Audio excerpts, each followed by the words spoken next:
Nia Adebayo adjusted the lapels of her sharp emerald green suit, the fabric a stark contrast to the old-world mahogany and gold that dominated the Crestwood family's private dining room. As the founder and CEO of a revolutionary clean energy startup, she was used to being the most forward-thinking person in any room. But here, surrounded by inherited wealth and portraits of stern-faced ancestors, she felt like a visitor from another century. Before we continue, tell us, where in the world are you watching from? Drop it in the comments below. And if you enjoy this story, don't forget to like the video and subscribe for more powerful content like this. The air was thick with the scent of expensive cigars and the low murmur of condescension. This dinner was meant to be a formality, a final toast to the $500 million deal that would catapult her company and her life's work into the stratosphere. The Crestwood dynasty was notoriously difficult, but the capital was undeniable.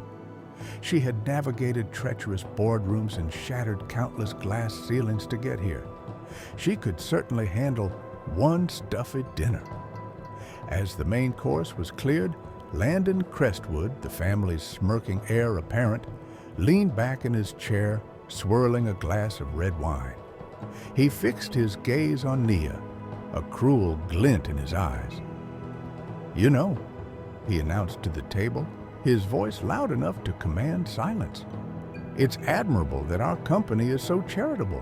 We're even giving opportunities to people who, just a generation ago, would have been serving a meal like this." The silence that followed was heavy and suffocating.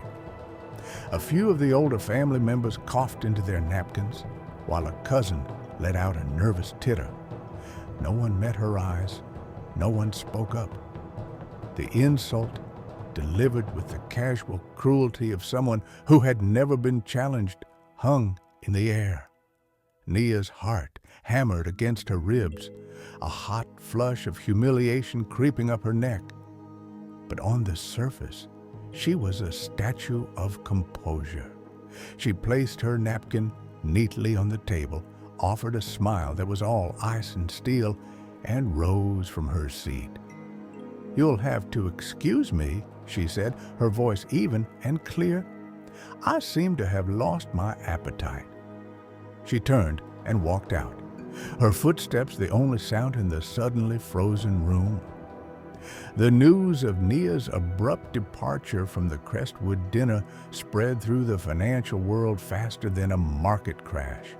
Whispers turned into articles, and articles turned into trending hashtags.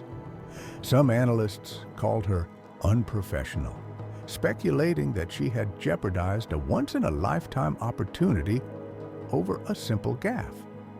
The Crestwoods, meanwhile, operated from their usual playbook of arrogant damage control. They issued a sterile press release through their legal team, vaguely alluding to a misunderstanding and reaffirming their commitment to the deal. They believed their money was a leash, long enough to allow for a little disrespect, but strong enough to pull her back. They profoundly misjudged the woman they were dealing with. Nia hadn't built her empire by tolerating disrespect. She had built it in spite of it. Every condescending remark, every overlooked achievement had been fuel. This insult wasn't just a slight. It was a distillation of every barrier she had ever faced. Sitting in her office overlooking the city lights, she ignored the frantic calls from her investors and board members.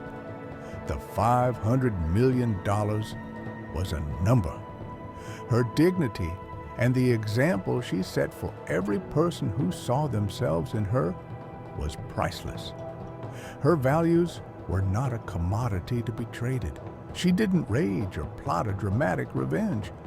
Her response would be quiet, strategic, and devastating, She spent the next day on the phone, not with the Crestwoods, but with her own team, her lawyers, and two other investment firms that had been courting her for months. Firms that saw her as a visionary, not a charity case.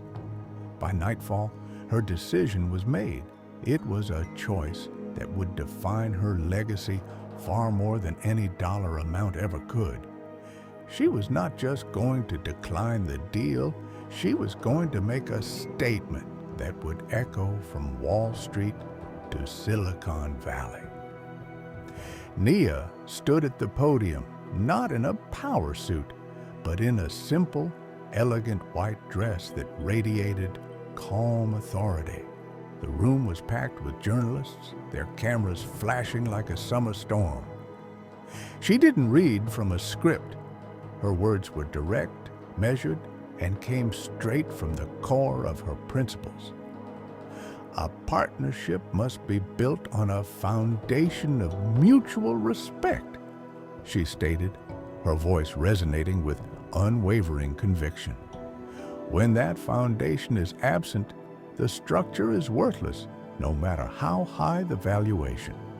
Effective immediately, my company is formally withdrawing all negotiations with the Crestwood Corporation. The room exploded. The fallout was immediate and catastrophic for the Crestwoods. The story wasn't just about a canceled deal anymore.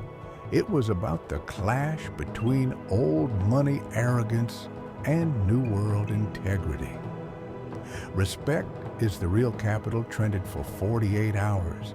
The Crestwood stock nosedived, shedding nearly a quarter of its value in a single week. Major distributors began to pull their products, and corporate partners, fearing brand contagion, publicly distanced themselves.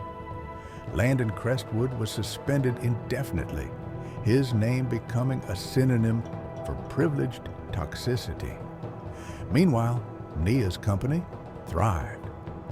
The two firms she had been in talks with entered a bidding war, culminating in a partnership worth nearly $700 million with terms that gave her more control and celebrated her leadership. Offers for collaborations, speaking engagements, and board seats poured in. She hadn't just saved her dignity, she had monetized it.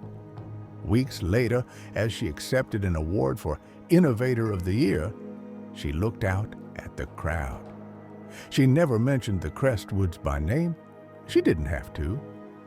Your worth is not determined by the people who refuse to see it, she said.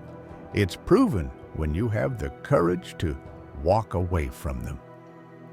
In a quiet, cavernous boardroom across town, a diminished dynasty was learning that painful lesson. Their empire wasn't crumbling because of a market shift or a hostile takeover, but because of the quiet strength of one woman who refused to be bought.